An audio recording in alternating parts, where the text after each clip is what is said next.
اکثر لوگ یہ کہتے ہیں نا کہ ہم ڈائریکٹ ولیوں سے مدد نہیں مانگتے، بلکہ ہم تو مزار پہ جا کر صرف ان کا وسیلہ لگاتے ہیں، مانگتے ہم اللہ سے ہی ہیں، اور اس وسیلے کو ثابت کرنے کے لیے وہ دنیاوی مثالیں تک دے دیتے ہیں۔ کہتے ہیں جیسے بادشاہ تک پہنچنے کے لیے ایک وزیر کی ضرورت پڑتی ہے نا، یا چھت تک پہنچنے کے لیے سیڑھیوں کی ضرورت پڑتی ہے، اسی طرح اللہ تک پہنچنے کے لیے ہمیں ان ولیوں کی ضرورت پڑتی ہے۔ اب مجھے بتائیں، جو پوری کائنات کا بادشاہ ہے، جسے ہر چیز کا علم ہے، آسمان زمین، جس نے یہ سب کچھ بنایا، وہ خود قرآن کے اندر یہ فرما رہا ہے سورہ بقرہ آیت نمبر 186 میں، وَإِذَا سَأَلَكَ عِبَادِي عَنِّي فَإِنِّي قَرِيبٌ، اے پیغمبر صلی اللہ علیہ وسلم، جب میرے بندے تم سے میرے بارے میں یہ پوچھیں تو ان سے کہہ دو کہ میں تمہارے بہت زیادہ قریب ہوں۔ کتنا قریب؟ وَنَحْنُ أَقْرَبُ إِلَيْهِ مِنْ حَبْلِ الْوَرِيدِ، یعنی تمہاری رگے جاں سے بھی زیادہ قریب ہوں۔ یعنی اللہ تعالیٰ ہر بندے کے اتنا زیادہ قریب ہے۔ اجیب دعوت الداعی اذا دعان، اور جب کوئی پکارنے والا مجھے پکارتا ہے تو میں ہر پکارنے والے کی پکار کو سنتا ہوں۔ اب یہاں اللہ تعالیٰ نے یہ نہیں کہا کہ صرف ولیوں کی اللہ تعالیٰ سنتا ہے یا کسی بزرگ کی سنتا ہے، بلکہ ہر پکارنے والے کی پکار کو اللہ تعالیٰ سنتا ہے، اب چاہے وہ کالا ہو یا گورا، یا امیر ہو یا غریب۔ مجھے بتائیں کہ اس کے بعد کیا کسی بابا یا پیر یا ولی کے وسیلے کی ضرورت باقی رہ جاتی ہے؟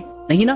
اب کچھ لوگ کہیں گے کہ قرآن میں پھر اللہ تعالیٰ نے یہ کیوں فرمایا ہے، اے ایمان والو اللہ تعالیٰ سے ڈرو اور اس تک پہنچنے کے لیے وسیلہ تلاش کرو۔ یہاں تو اللہ تعالیٰ خود وسیلہ لگانے کا حکم دے رہا ہے، یہ بالکل دے رہا ہے، لیکن وسیلہ کس کا اور کیسے لگانا ہے یہ تو ہمیں قرآن ہی بتائے گا نا، یا نبی علیہ السلام بتائیں گے، آپ کے بزرگ تو نہیں بتائیں گے نا۔ قرآن میں پھر اللہ تعالیٰ نے دوسری جگہ یہ بھی تو فرمایا نا، یا ایھا الذین آمنوا استعینوا بالصبر والصلاۃ، اے ایمان والو صبر اور نماز سے مدد چاہو۔ اب دنیا میں کوئی ایسا شخص ہے جو صبر اور نماز سے مدد چاہتا ہے؟ ظاہر ہے اللہ سے مانگتا ہے نا۔ تو صبر اور نماز یہ وہ وسیلہ ہے جو اللہ تعالیٰ کے قریب کرتا ہے، جس کا خلاصہ اللہ تعالیٰ نے آگے اس آیت میں کر دیا ہے، ان اللہ مع الصابرین، بے شک اللہ تعالیٰ صبر کرنے والوں کے ساتھ ہے۔ یعنی جب بندہ نماز پڑھے گا اور صبر کرے گا تو اللہ تعالیٰ اس کے ساتھ ہو جائے گا، یہ ہے وسیلہ۔ باقی آپ اپنے نیک اعمال کا بھی وسیلہ لگا سکتے ہیں، جیسا کہ نبی علیہ السلام نے ہمیں بتایا ہے، لیکن اس طرح کا وسیلہ کہ مزاروں پہ جا کے ان بزرگوں کا وسیلہ لگانا، یہ نہ قرآن سے ثابت ہے نہ حدیث سے ثابت ہے۔ لیکن مزارات پہ جانے سے خود بھی بچنا چاہیے اور دوسروں کو بھی بچانا چاہیے، کہ شرک ایسا گناہ ہے نا جس کو اللہ تعالیٰ کبھی نہیں بخشے گا۔